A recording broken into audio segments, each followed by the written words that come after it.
নমস্কার দেশবাসী। ভারত এই সময়ে চীনের সেই রণনীতিকে গ্রহণ করেছে যাকে গ্রহণ করে চীন আজ এত শক্তিশালী দেশে পরিণত হয়েছে। এ থেকে চীন তার উপস্থিতি বিশ্বের প্রায় প্রত্যেকটা দেশেতেই বৃদ্ধি করেছে, সেটা এয়ারপোর্ট হোক বা বন্দর বা সেটা বিআরআই প্রকল্প দ্বারা কোনো দেশকে সংযুক্ত করাই হোক না কেন। আফ্রিকা থেকে শুরু করে এশিয়া এবং মিডল ইস্ট দেশগুলো পর্যন্ত চীন এইভাবেই নিজেদের আধিপত্য স্থাপন করে রেখেছে। আর চীন নিজেদের জিনিসপত্রকে এইভাবেই সমগ্র বিশ্বে ছড়িয়ে দিয়েছে। আর এই পথেই ভারতও চলেছে। জানেন কি কিভাবে ভারত ভিন্ন ভিন্ন দেশেতে ভারত এই সব দেশগুলোতে নিজেদের আধিপত্যকে আরো মজবুত করেছে। এর সাথেই অন্যদিকে ভারত এখন ওমানেতে নিজেদের আধিপত্যকে আরো মজবুত করতে চলেছে, কারণ ভারত এবং ওমানের মধ্যে একটা ডিল সাইন হয়েছে, যেই বিষয়ে ভিডিওর পরবর্তীতে কথা হবে। অন্যদিকে আমাদের দ্বিতীয় খবর শ্রীলঙ্কা থেকে সামনে আসছে,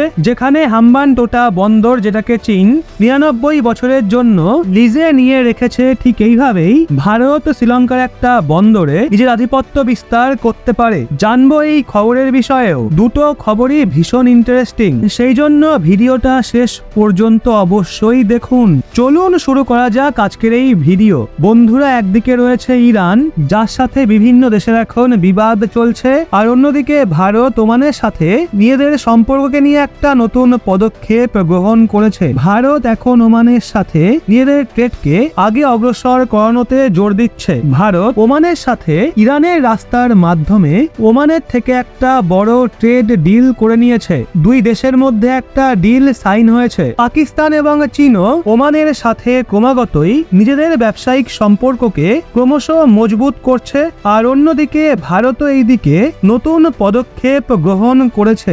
ভারত এবং ওমানের মধ্যে এই সময়ে এক বছরে প্রায় $13 বিলিয়ন ব্যবসা বাণিজ্য হয়ে থাকে, কিন্তু ভারত সেটাকে আরো বৃদ্ধি করার নির্ণয় গ্রহণ করেছে। গলফ দেশগুলোতেও ভারত নিজেদের আধিপত্যকে আরো মজবুত করতে চায়। ওমান এবং ভারতের মধ্যে স্টেট অফ হরমুজ রয়েছে, যার মাধ্যমে ওমান এবং ভারতের ব্যবসা বাণিজ্য হয়ে থাকে। ভারত এবং ওমানের মধ্যে সাধারণত 1 লক্ষ কোটি টাকারও কম ট্রেড হয়ে থাকে, কিন্তু ওমান মিডল ইস্টে একটা গুরুত্বপূর্ণ জিওলজিক্যাল লোকেশনে অবস্থান করছে, যার কারণে ভারতের এ থেকে সরাসরি ইউএই, কাতার, সৌদি আরব, জর্ডন এবং ওমান ও ইউরোপের সাথে ট্রেড করাতে ফায়দা হবে। এই রাস্তাতেই ভারত 60%-এরও বেশি ক্রুড অয়েল পেয়ে থাকে। এই কারণেই ওমানের এই রাস্তা ভারতের জন্য অনেক বেশি গুরুত্বপূর্ণ হয়ে যায়। আর অন্যদিকে ভারত প্রায় 85% তেল ইম্পোর্ট করে থাকে। এই অবস্থায় অনেক বেশি গুরুত্বপূর্ণ হবে নিউ দিল্লি থেকে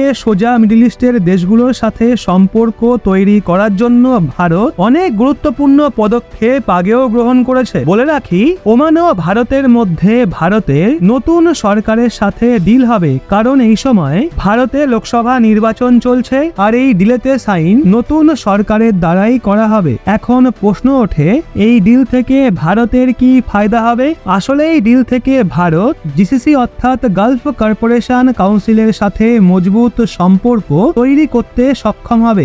জিসিসিতে মোট 6টা দেশ থাকে, যার মধ্যে কুয়েত, ওমান, কাতার, সৌদি আরব, বাহরাইন এবং ইউএই রয়েছে। এই দেশগুলো বিশ্বের সব থেকে বড় অয়েল এক্সপোর্টার দেশ।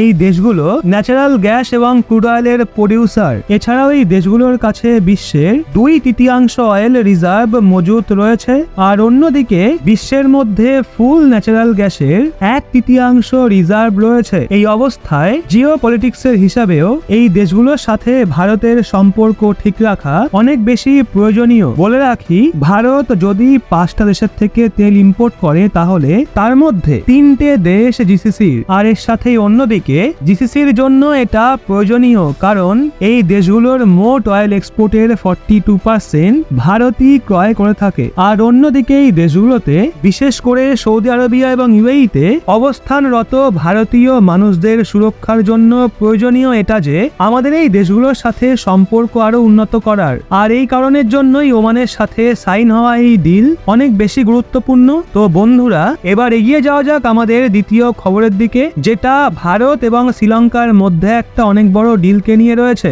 আসলে ভারত এখন শ্রীলঙ্কাতে মজুদ একটা বন্দরকে অর্থাৎ পোর্টকে রিনোভেশনে 500 কোটি টাকারও বেশি খরচ করবে। শ্রীলঙ্কার সরকার ঘোষণা করে বলেছে যে ভারতকে এই ডিল আমরা দিয়েছি বলছি।